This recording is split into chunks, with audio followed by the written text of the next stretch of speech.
tudo bem com vocês? Meu nome é Junior Costa e bem-vindos a mais um vídeo. Hoje vamos conversar um pouquinho sobre o livro Os Cães Ladram, do Truman Capote, ou Truman Capote. Vamos falar de Capote, então, para deixar esse consenso aqui. Bom, esse livro tem um subtítulo Pessoas Públicas e Lugares Privados, e foi o meu primeiro contato com o autor, então foi a minha primeira experiência com os escritos desse autor, desse jornalista super conceituado. Ele é escritor de dois livros muito famosos aqui pelo BookTube, as pessoas falam muito sobre eles, que são o A Sangue Frio e o A Bonequinha de Luxo. Eu nunca li nada do autor além desse livro aqui, mas eu conheci um pouco do seu background, assim, por ele ser um jornalista muito comentado, a gente acabou tendo algumas aulas que, enfim, acabaram citando ele lá na faculdade. O Capote, ele é um autor que ele meio que trabalha com a questão do jornalismo literário, do jornalismo gonzo, que é aquela coisa da gente usar mais a literatura, mais de ferramentas narrativas que a gente vê na literatura e que não vê tanto assim no jornalismo per se, aquele jornalismo de redação, aquele jornalismo de reportagem, isso principalmente no que diz respeito ao texto.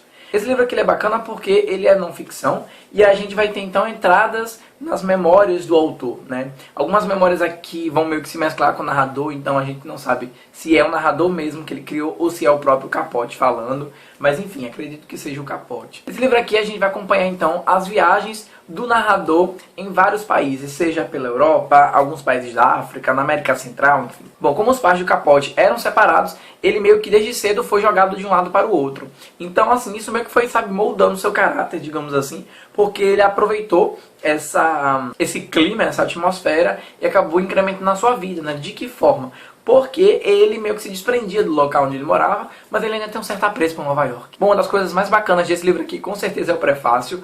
Ele dá meio que um panorama, assim, geral dos textos que a gente vai acabar entrando ao longo do livro. E eu vou precisar, inclusive, reler o prefácio, depois, porque eu gostei bastante. São 2 páginas, é muito legal. O livro também tem várias citações a autores consagrados, como Jane Austen, Charles Dickens e por aí vai. Então é bacana quando a gente acaba tendo essa certa identificação, da gente perceber que autores que nós estamos gostando era assim leitor de outros autores assim mais conceituados, que é muito legal. Essa coisa dele visitar vários países é interessante porque para quem gosta de viagem é maravilhoso. A gente conhece um pouquinho, claro, de cada cultura desses países que ele acabou visitando, então a gente tem dali toda um quadro de peculiaridades, Então a gente quebra aquela coisa do país perfeito, aquela coisa que a gente vê na televisão e acha que o país ele é assim, sensacional, sem falhas.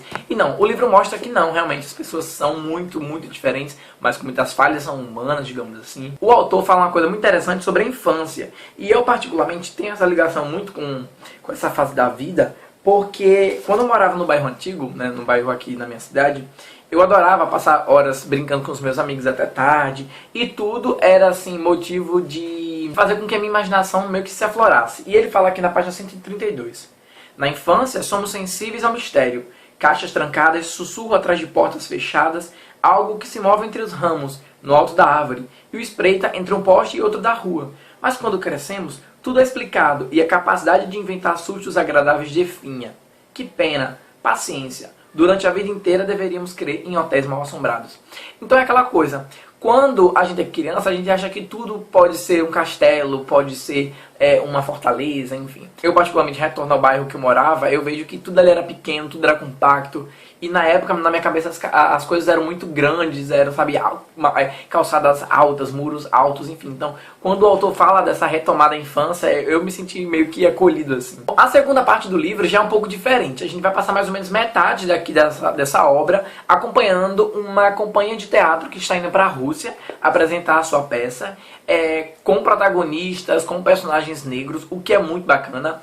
E se a gente for parar para pensar, no contexto histórico no qual o livro foi escrito, se passava ali durante a Guerra Fria, o auge da Guerra Fria. Então tem toda aquela coisa da crítica velada à própria União Soviética, e como os personagens aqui indo a trem têm ansiedade, têm suas inseguranças em como será que eles vão reagir com a nossa peça, enfim. A gente passa tanto tempo com esses personagens que eu meio que fui lembrando de coisas da minha vida, rememorando coisas do tipo que eu acredito que muitas pessoas já passaram por isso, então vocês pensem aí comigo e me respondam. Sabe quando a gente acha que um amigo nosso, ou algum familiar, enfim, algum parente distante é muito bacana, sem falhas, vai nos escutar sempre, aquela coisa. Mas quando a gente passa a conviver um certo tempo com essas pessoas, a gente percebe quem elas realmente são, Elas também veem as mesmas coisas que a gente, né? Nós somos falhos, mas tem aquela coisa da gente conhecer de fato a pessoa quando passa um certo tempo. Isso é abordado de uma forma muito interessante no livro, então tá mais do que recomendado. E a última parte do livro, digamos assim, não existe uma divisão física assim, mas